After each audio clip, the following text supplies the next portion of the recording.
Bom dia. É uma honra poder compartilhar nesse dia, né, com os irmãos e agradecer, né? É sempre bom ter gratidão no coração, né? Agradecer à igreja que tem nos recebido tão bem, né? O grupo de jovens também, né, que recebeu o Dinho, os adolescentes do Yuki. Então, para nós é uma alegria poder participar, né, da comunhão com vocês. E eu sei que vários estão orando pelo Dinho também, né? Então tem sido um privilégio para nós, né, esse tempo que ele está lá no Pará, voltar para a casa dele, né, porque ele cresceu lá. E essa semana o grupo está tendo um treinamento com a colisão, né, de esportes. E acho que hoje à tarde eles devem sair para pôr em prática até mesmo aquilo que eles aprenderam nesse final de semana. Mas muito obrigado mesmo, porque a gente tem sentido mesmo, né, esse acolhimento, esse amor de vocês por nós. Nesta manhã eu quero compartilhar um pouco, né, a respeito da vida de Timóteo, mas não diretamente a vida dele. Timóteo é um dos personagens da Bíblia que, de certa forma, eu me identifico, até mesmo pela questão dele ser mais introspectivo, né? A carta já mostra um pouco isso também, as duas cartas na realidade, Paulo procurando animá-lo. Mas hoje eu quero compartilhar um pouco, até daquilo que eu tenho estudado já há um tempo, né, com vistas ao trabalho que eu preciso entregar do mestrado também, mas algo que tem falado ao meu coração, né? Obrigado, Pedro. E ao estudar, né, o texto lá de 2 Timóteo, eu me deparei com algumas questões, né, de contexto a respeito da vida de Timóteo, e hoje eu gostaria de compartilhar com vocês, e até mesmo aproveitando que sexta-feira foi o Dia Internacional da Mulher, né? Então está relacionado a vocês, mulheres, né? E a forma como Deus tem usado a vida de vocês, a vida de tantas outras mulheres ao longo da história. Mas antes de mais nada, tem alguma coisa aqui, falta ligar? Tem que mirar lá. Isso resolve pro celular. Tá. Acho que agora foi, né? Isso, ok. Eu estava apertando o botão errado. É aquele famoso problema de conexão, né? É aquilo que está segurando, quem está segurando. Uma pergunta, o que vemos nos nossos dias? O que tem acontecido nos nossos dias, né, em relação a tantas notícias que ouvimos, em relação até mesmo na educação, tá, dos nossos filhos, né? O que tem percebido também é que muitos buscam um reconhecimento pessoal, lutam por isso e alguns até chegam a brigar por isso também. Querem ser reconhecidos, né? E com isso, o que a gente vê também, né, essa questão do feminismo, né, que já tem mais de um século, eu acho, já tem tido essa caminhada, mas a gente tem ouvido muito falar sobre empoderamento, né, o empoderamento feminino. Mas isso não está somente lá fora, até mesmo dentro das igrejas isso tem sido debatido, né? Algumas mulheres levantam essa bandeira também, né? Mas eu quero reconhecer de fato, né, a importância das mulheres, né? A importância que vocês têm, não só na sociedade, mas na vida da igreja, na nossa vida, né, que nós devemos reconhecer isso. Não reconhecer apenas no dia 8 de março, né, reconhecer diariamente. Eu reconheci Eu pensei que o dia 8 fosse na quinta-feira, dia 7. E até comprei algo um dia antes, mas tá bom. Antes do que depois. Exatamente, né? Mas é todo dia, né? Nós somos desafiados, maridos, né? Até mesmo por Pedro, né? O apóstolo Pedro, na primeira carta, que nós devemos viver a vida comum do lar. Né? O que é essa vida comum do lar? Tá fazendo as coisas da casa também, ajudando no dia a dia da casa. Mas a Bíblia, de fato, ela fala muito bem a respeito das mulheres. E não é por acaso. Temos livros no Antigo Testamento, né, de personagens femininos. A Ruth, Esther. Tivemos juízas, né, que foram usadas por Deus. Quando a gente vê lá em Mateus a genealogia de Jesus, as mulheres que fazem parte da genealogia de Jesus, o que podemos ver claramente lá é a graça de Deus, né? É Deus agindo na história e usando pessoas que até certo ponto eram desprezadas e marginalizadas. Deus usa pessoas comuns, né? E Deus tem usado a vida de mulheres ao longo da história. Eu fiquei lembrando, né, por exemplo, a mãe de John Wesley, a importância dela na vida dos filhos, educando num período tão difícil da sociedade. E aqui a gente vê também que nos nossos dias, né, muitos ainda lutam e querem ir contra a Bíblia, né? E dizem que a Bíblia ela é machista, né? Dizem que o apóstolo Paulo é machista. Isso eu ouvi numa das aulas lá no IMPV, lá no PV Norte. Estava dando aula de sábado no CTL e uma pessoa falou que Paulo era machista e fui falando, não. Olha quantas pessoas que faziam parte do grupo de cooperadores de Paulo eram mulheres. Né? E nós estudamos isso em Atos. Né? O pastor Pedro falou sobre Áquila e Priscila, mas que depois ficou Priscila e Áquila. Né? A importância deste casal e a importância de Priscila no ministério. Quando a gente abre, até mesmo lá em Romanos, capítulo 16, o verso 1 diz: recomendo-vos a nossa irmã Febe, que está servindo a igreja de Cencreia. E aí vem uma sequência nesse mesmo capítulo, o nome de algumas outras mulheres. Paulo citando algumas mulheres que serviam junto com ele. Paulo não era machista. As pessoas têm uma visão errada das Escrituras, e muito errada mesmo. Por quê? Porque não leem da forma correta. O que dizer, por exemplo, né, de Lídia, a vendedora de púrpura lá de Filipos, que abriu a sua casa após a conversão, né, e foi uma das líderes da igreja, do ministério lá em Filipos.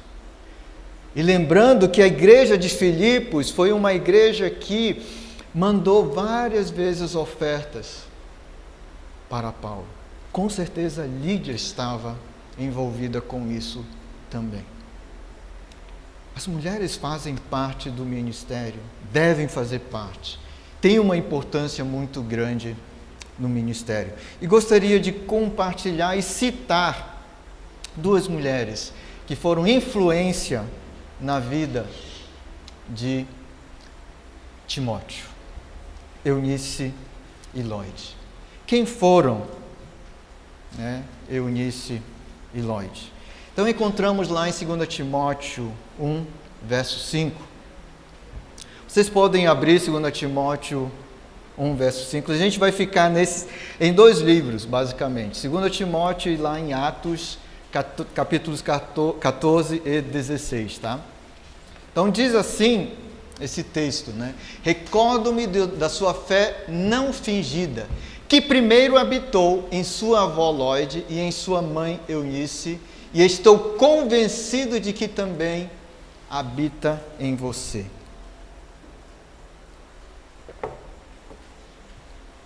Elas não foram colaboradoras direto de Paulo, mas Paulo cita aqui da importância que elas tiveram na formação de Timóteo. Mas provavelmente, Paulo conheceu por ocasião da primeira viagem missionária lá em Atos 14, tá? Tá aí os versos 6 e 7. Após eles estarem lá, deixa eu abrir aqui.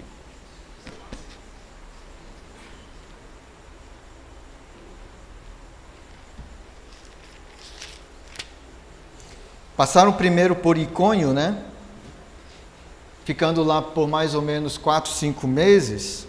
E aí já teve perseguição, já teve algumas dificuldades. E aí o verso 6. Quando eles souberam disso, fugiram para as cidades licaônicas de Listra e Derbe e seus arredores, onde continuaram a pregar as boas novas. Após esse período lá em Icônio, eles vão para cidades vizinhas. E onde ficam essas cidades? Bem, está aí no mapa.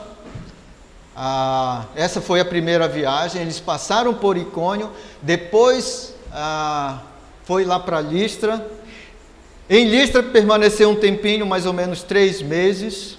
E aí depois eles tiveram que ir até Derbe também, por conta de perseguição. Ou seja, Paulo e Barnabé sempre passaram por perseguição, né? Sempre foram perseguidos durante todo o ministério que tiveram. Então, permanecendo lá em Listra e Derbe por cerca de 3 meses. Lucas ele não fala isso, né, no livro de Atos, mas foi tempo suficiente para desenvolver o ministério. Vamos ler aqui um pouco do que aconteceu em Listra. 14, verso 8. Em Listra havia um homem paralítico dos pés, aleijado desde o nascimento, que vivia ali sentado e nunca tinha andado. Ele ouvira Paulo falar. Quando Paulo olhou diretamente para ele e viu que o homem tinha fé para ser curado, disse em alta voz: levante-se e fique em pé. Com isso, o homem deu um salto e começou a andar. Nós vemos uma cura, algo milagroso acontecendo lá.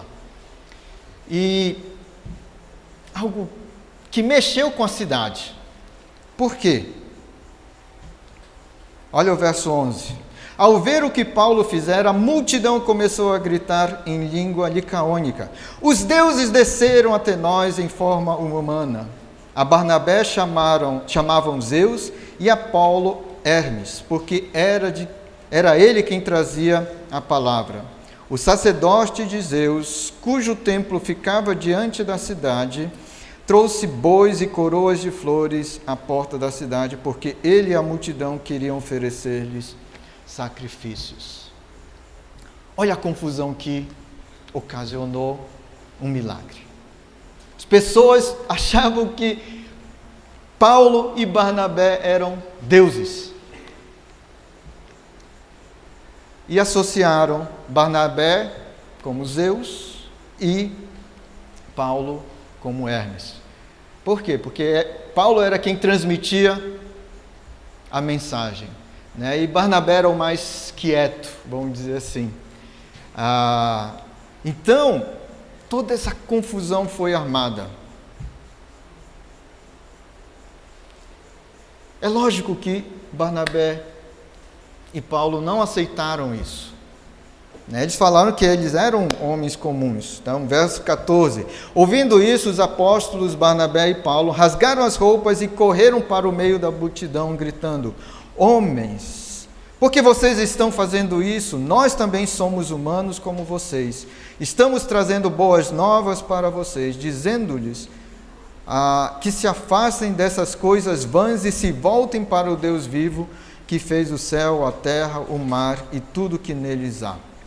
No passado, ele permitiu que todas as nações seguissem os seus próprios caminhos. Contudo, Deus não ficou sem testemunho, mostrou sua bondade, dando-lhes chuva do céu e colheitas no tempo certo, concedendo-lhes sustento com fartura e um coração cheio de alegria. Apesar dessas palavras, eles tiveram dificuldades para impedir que a multidão lhes oferecesse sacrifícios. Então, toda essa confusão foi armada. E a família de Timóteo, com certeza, presenciou tudo isso. Viu o que aconteceu, toda essa confusão. Eu não sei se dá para imaginar, né, o jovem Timóteo, vendo toda essa confusão lá e talvez curioso, ou a mãe ou a avó falando: Timóteo, vai lá, ver o que está acontecendo. Né? Vai, você é mais rápido e aí pode se infiltrar na multidão, ver o que está acontecendo. E talvez Timóteo foi lá e viu tudo isso.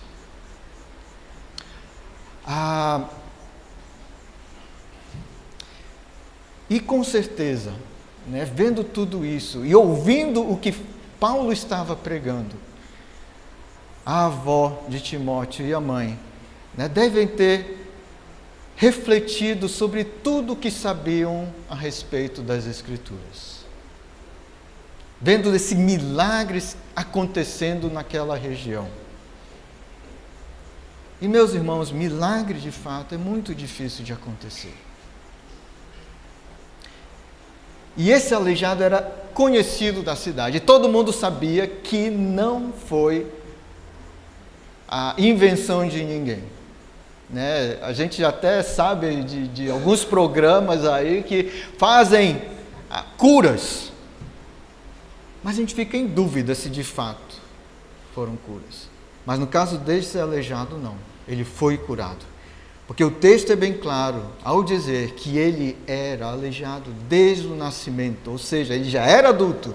As pessoas o viam constantemente naquela situação. E Paulo foi lá e curou. E com certeza, né, Lloyd e Eunice conheciam a história desse homem também. E esses dois homens, Barnabé e Paulo, não eram pessoas comuns. Eram judeus, assim como elas. E eles estavam pregando algo diferente.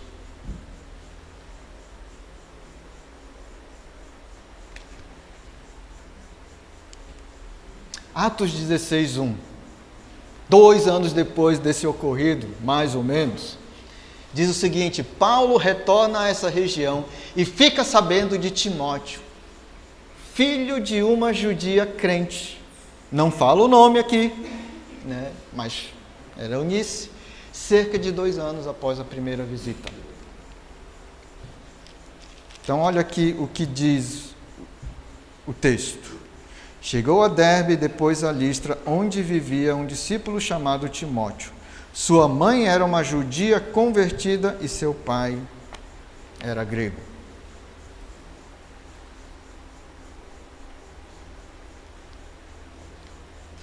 Aqui o que nós percebemos é que Paulo, né, na sua prática das viagens missionárias, ele costumava sempre visitar novamente as cidades que ele havia visitado anteriormente e pregado. Visitou novamente lá.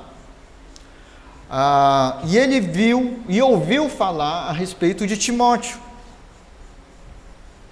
Olha o verso 2 do capítulo 16. Os irmãos de Listra e Icônio davam bom testemunho dele, de Timóteo.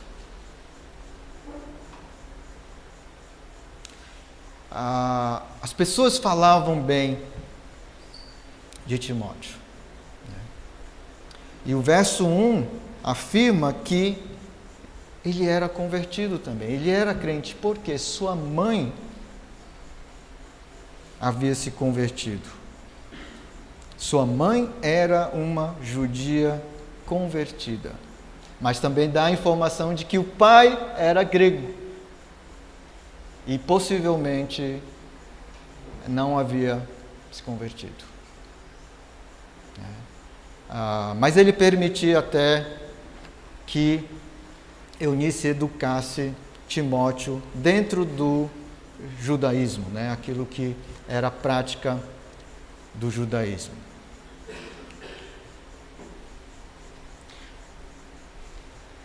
O que falar então a respeito do legado de Eunice e Lloyd? O que elas deixaram para Timóteo?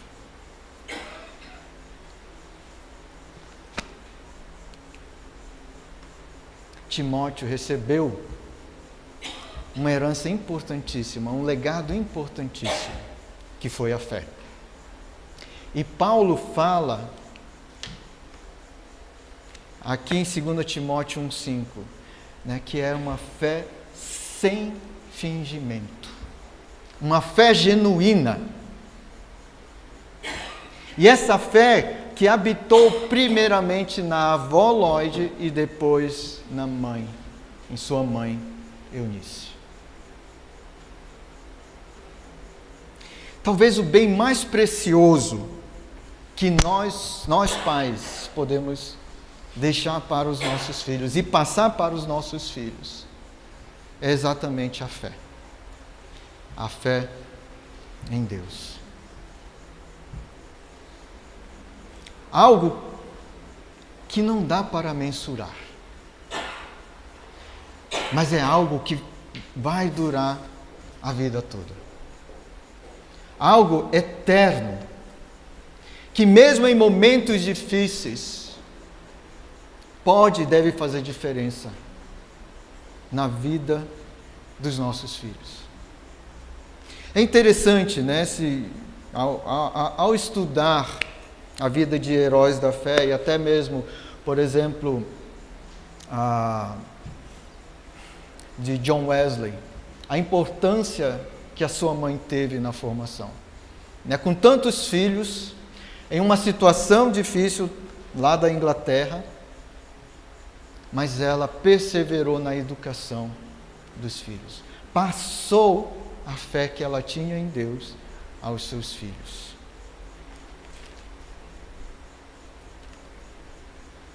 Isso é algo que precisamos perseverar na nossa caminhada.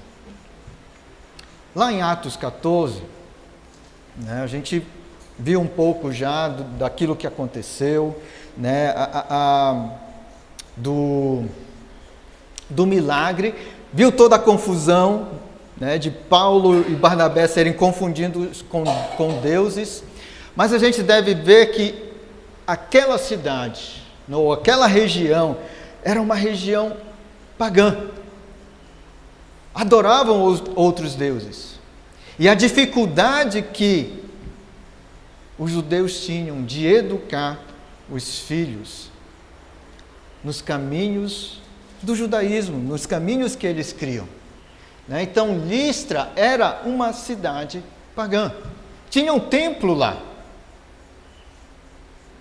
O paganismo estava presente lá. Agora, meus irmãos, nós vivemos um período assim também.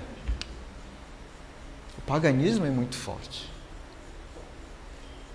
Eu venho de uma cultura, né, totalmente pagã. Né, o Japão é um país pagão. Eu sei que talvez tem vários que apreciam coisas do Japão, né? A culinária japonesa, por exemplo, é algo, né, que talvez tenham até visitado lá também, mas a gente, né, ao visitar o Japão, eu fiquei um tempinho lá, deu para ver o quanto é forte, né? Quanto o paganismo é forte. A religião oficial é shintoísmo. Tá? E o shintoísmo é a religião oficial que é praticada somente pelos japoneses. Tá? Então, quem não é japonês, é difícil praticar o shintoísmo, porque faz parte da cultura. E o shintoísmo, ele até assim, abraça outras religiões, tanto que o budismo, ele é muito praticado pelos japoneses mesmo, né? Porque eles aceitam. Né? Então, é uma religião que aceita outras, assim, bem próximas e parecidas com o próprio shintoísmo. E, de certa forma, também é uma religião animista, né? Porque tem questões até mesmo da natureza que eles adoram também, enfim.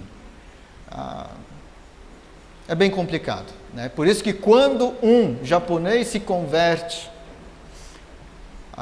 hoje até um pouco menos, mas tempos atrás, quando o japonês se convertia ao cristianismo, né, se convertia, aceitava o sacrifício, a morte e sacrifício de Cristo Jesus, deixava de ser japonês. Não era mais japonês. Muitas vezes era até expulso de casa. Em algumas regiões do Brasil isso era até comum, né, porque muitos vieram no período aí bem antigo do Japão e mantinha essa tradição. Então imagina, gente, viver numa sociedade assim, onde você tem uma dificuldade muito grande de pregar o Evangelho. Listra era a cidade pagã, onde a Eunice tinha que educar o seu filho Timóteo contra os valores que eram praticados naquela cidade. O Brasil, tem várias religiões aqui, né? Então tem uma liberdade religiosa muito grande. E você pode pregar o Evangelho, né? Mas a gente vai tratar um pouquinho mais para frente, mas tem culturas hoje que eram consideradas livres, estão impondo algumas restrições, né? Mas lá em Listra, né, que era totalmente pagã, onde as pessoas, ao verem Barnabé e Paulo, pensaram que eram deuses, então dá para imaginar que eles acreditavam muito, né, nesses deuses e achavam que, até reza a lenda, de que esses mesmos deuses já haviam visitado aquela região.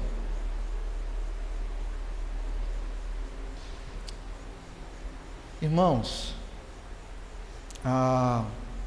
viver numa cultura, né, pagã é um desafio muito grande.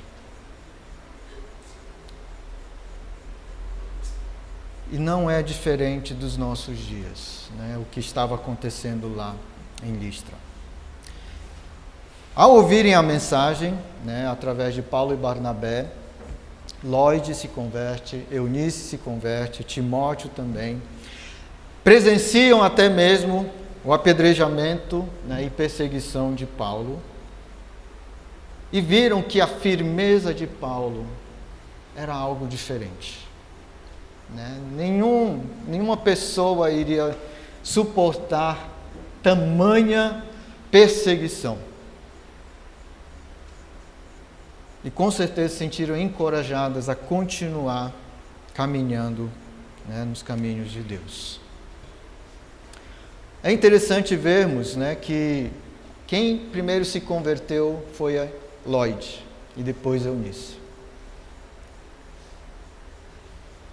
Foram primeiro as mulheres.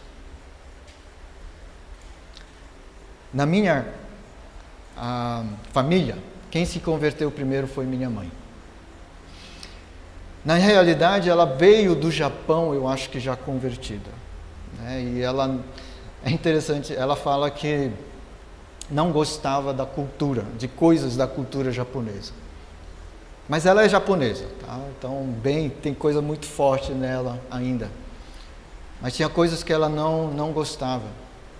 E ela questionava muito essa questão da vida. E até certo ponto de questionar se existia de fato um Deus. Tinha uma prima, ela, né, que deu uma Bíblia para ela. E até ela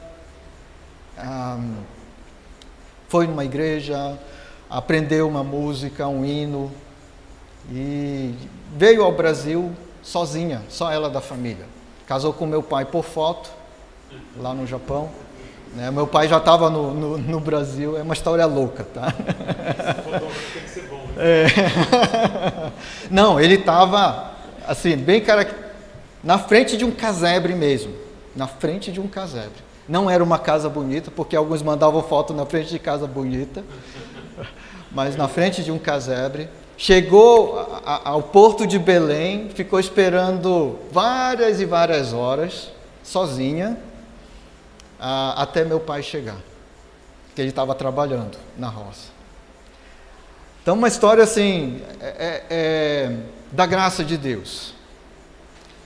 E eu sei que aqui, a gente pode, talvez até ouvir histórias de mulheres que se converteram, que permaneceram firmes, fiéis a Deus, e com o tempo a família toda foi levada a Cristo.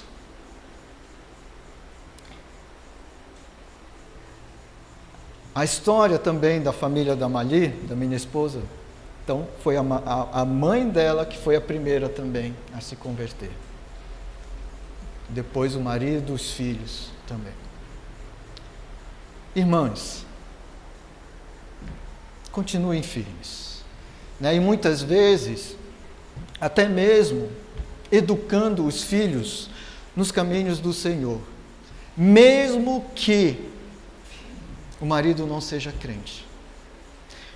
E talvez até mesmo a jornada de trabalho do marido, não sei, às vezes é uma vida muito louca, apertada e difícil.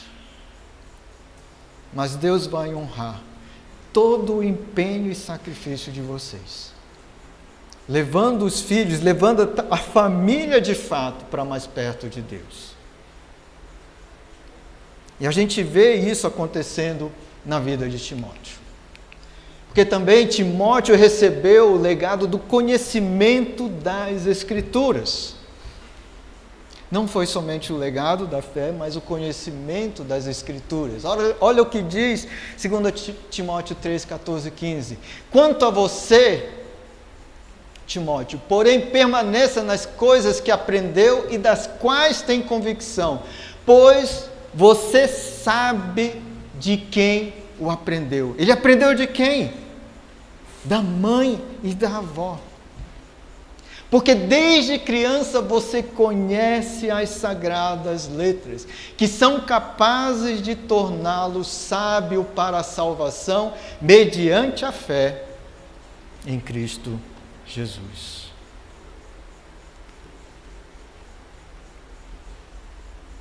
Eunice educou Timóteo nas sagradas Escrituras. Praticou aquilo que encontramos lá em Deuteronômio 6, tem um verso 7. Ensine-as com persistência a seus filhos, converse sobre elas quando estiver sentado em casa, quando estiver andando pelo caminho, quando se deitar e quando se levantar.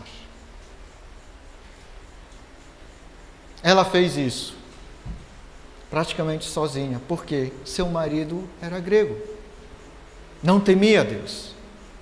Agora, homens, não é tarefa só da mãe. Talvez aqui, principalmente, dos pais. É nossa tarefa. De levar a família, de fato, para mais perto de Deus. De levar os nossos filhos a temerem a Deus. A gente sabe a história, né, de Israel, o que aconteceu com Israel, as falhas que tiveram, os tombos que levaram, e também nós conhecemos a nossa própria história, né, as nossas falhas, né, os tombos, os desafios que temos também, né. E a gente sabe os desafios que temos nos nossos dias, principalmente relacionados à educação. Como falei, alguns países, até que eram considerados livres, estão impondo restrições à educação. E um dos países é a Espanha, né, que até dizem que os filhos não pertencem aos pais, mas sim ao Estado. E cabe ao Estado educar os filhos.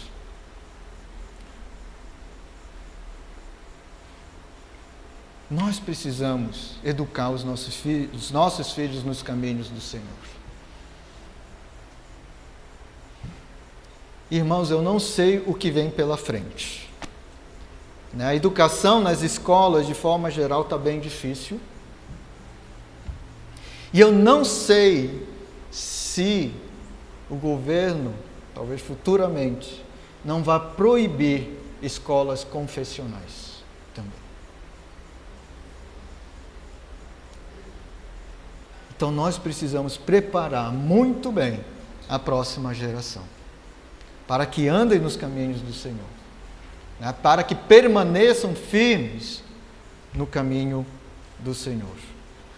Agora, algo que, até certo ponto, né, o governo da Espanha tem razão, né, de que os filhos não pertencem aos pais, de fato não nos pertencem.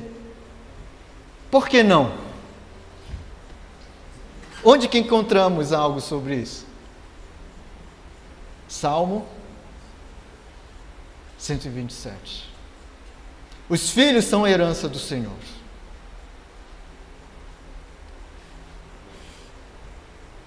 E nós devemos prepará-los para o Senhor, para que vivam para Deus. Não para fazer a nossa vontade, mas para fazer a vontade dEle, de Deus. Não nos pertence. Devemos educá-los, prepará-los para cumprirem com o propósito de Deus. O nosso filho mais velho saiu, o primeiro ano fora. Eu não sei o que vem pela frente depois desse um ano. Nós falamos, olha, Jim, é um ano, né, que você vai lá, tal. Tá bom, pai. Mas eu sei que um ano pode mudar muita coisa. O pensamento dele, enfim, influência. Mas eu sei que ele pertence a Deus. Ele fez já a entrega da vida dele para Deus. Deus tem um propósito para a vida dele, né? Nós devemos ainda orientar, nós devemos ainda falar, né? Sentar com ele, falar sobre os planos, tudo. Mas ele vai ter que trilhar o caminho com Deus. Futuramente ele vai ter que trilhar sozinho, né?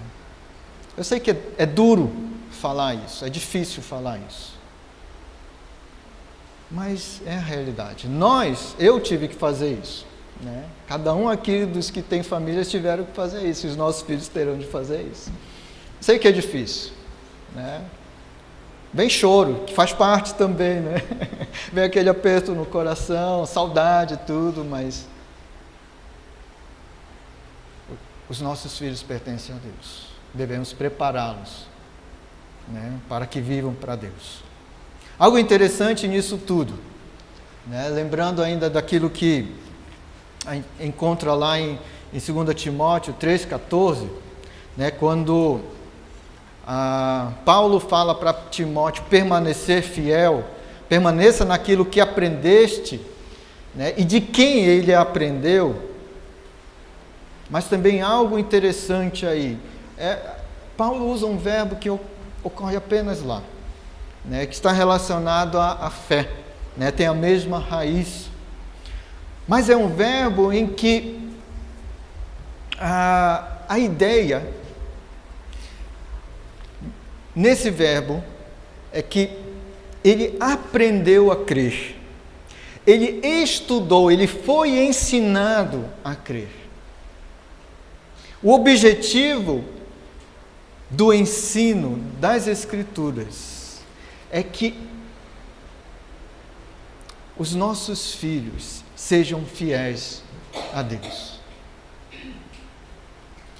O ensino em casa, o ensino das Escrituras em casa, culto doméstico, né, leitura bíblica como família, tudo isso daí deve fazer com que os nossos filhos sejam fiéis a Deus.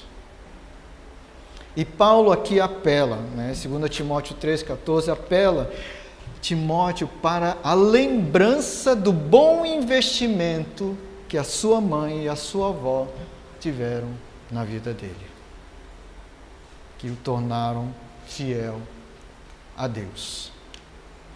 E a gente vê, né, na vida de Timóteo que ele foi fiel a Deus. Também Timóteo recebeu o legado do serviço cristão. O bom testemunho que os irmãos, né, lá de Icônio e Listra davam de Timóteo, com certeza teve a influência de sua mãe e avó. E de certa forma podemos ver que Timóteo fora criado para servir a Deus, não importando o lugar. Pois passou a fazer parte da equipe missionária de Paulo. Isso a gente vê lá em Atos 16, 1 e 2. Quando os irmãos davam bom testemunho de Timóteo. Chegou a Derbe e depois a Listra, onde vivia um discípulo chamado Timóteo. Sua mãe era uma judia convertida e seu pai grego. Os irmãos de Listra e Icônio davam bom testemunho dele. Só voltar um pouquinho também, tá? Virar uma página lá em Atos 14, 20 a 23, esse texto diz que logo após Paulo ser apedrejado, olha lá, verso 20, 14 e 20. Mas quando os discípulos se juntaram em volta de Paulo, ele se levantou e voltou à cidade. Que discípulos eram esses? Daquela cidade. Aqueles que já haviam se convertido. No dia seguinte, ele e Barnabé partiram para Derbe. 21. Eles pregaram as boas novas naquela cidade e fizeram muitos discípulos. Então, em Derbe já várias pessoas se converteram, né? E aqui esses convertidos são denominados discípulos. Então voltaram para Listra, Icônio e Antioquia, fortalecendo os discípulos e encorajando-os a permanecer na fé, dizendo: é necessário que passemos por muitas tribulações para entrarmos no reino de Deus. Paulo e Barnabé designaram-lhes presbíteros em cada igreja, tendo orado e jejuado. Eles os encomendaram ao Senhor em quem havia confiado. É interessante vermos que Paulo já procurava formar liderança nessas cidades e esses líderes davam bom testemunho de Timóteo, né, de que ele era fiel.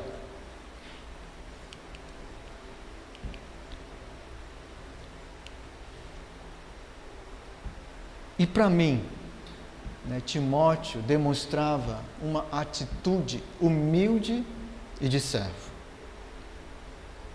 Tinha o caráter aprovado. Por isso que os irmãos daquelas cidades davam bom testemunho dele. E com certeza, uma das características de Timóteo era alguém que servia.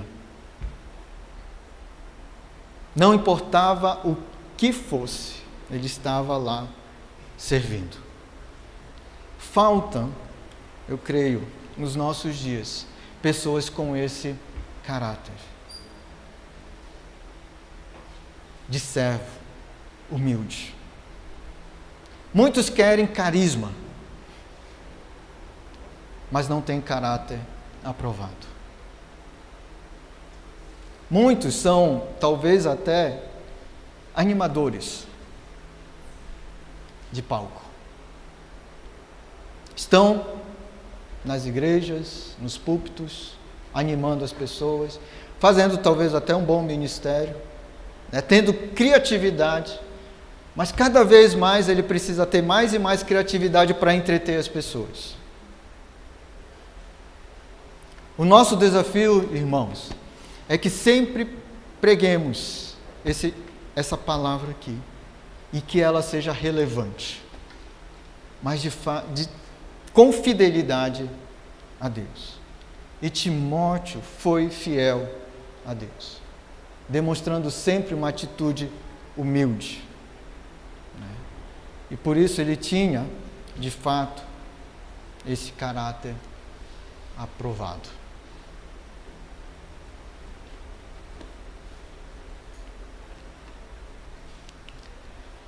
E Timóteo demonstrou ser confiável em tudo. No seu início de ministério, quando a liderança lá daquela região dava bom testemunho dele, mas também comprovou no ministério dele.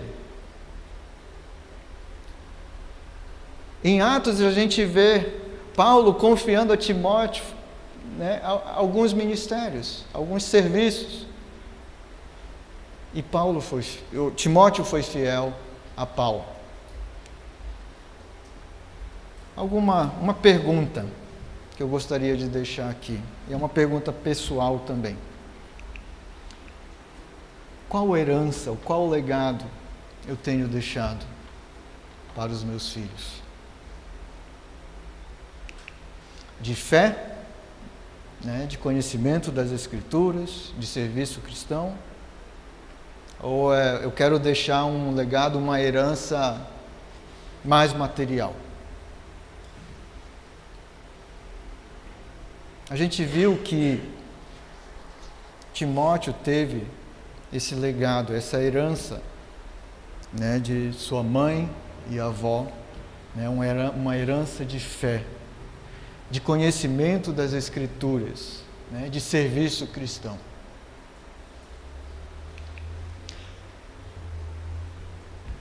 Esse exemplo de Eunice Lloyd serve para todos nós, E precisamos nos manter firmes no propósito do Senhor e de sermos instrumentos nas mãos dele, com a futura geração, com os nossos filhos.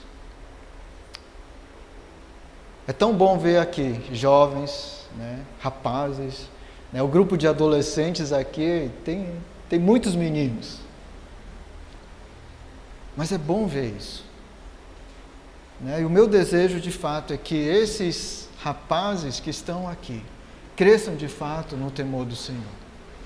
Que sejam homens, que vão fazer diferença onde estiverem. Que sejam, de fato, e tenham humildade, que tenham coração de servo, para servir e cumprir com o propósito do Senhor. Vamos orar. Deus e Pai, temos muitos desafios na nossa vida. E parece que nos nossos dias, esses desafios vêm numa velocidade tão grande que e ainda vão acumulando. E alguns até se perdem nisso. Mas, Pai, nos ajude a manter o foco no Senhor, para que mantenhamos sempre firme o propósito de fazer a Tua vontade. E eu peço por esta igreja, que se mantenha firme, ó Deus, na Tua palavra, ensinando sempre a Tua palavra, pregando a Tua palavra de maneira fiel, não inventando coisas, mas se mantendo firme no Senhor. Ajude, ó Deus, pastor Pedro e toda a liderança aqui, a que se mantenham firmes no Senhor. Livra, ó Deus, de toda tentação para que continue, ó Deus, nessa caminhada de levar a tua igreja para mais perto de ti, Pai. E que os jovens, adolescentes, crianças desta igreja cresçam firmes no Senhor e que todos nós, como pais também, cumpramos com o nosso papel de levar os nossos filhos para mais perto de ti. No nome de Jesus. Amém. Obrigado.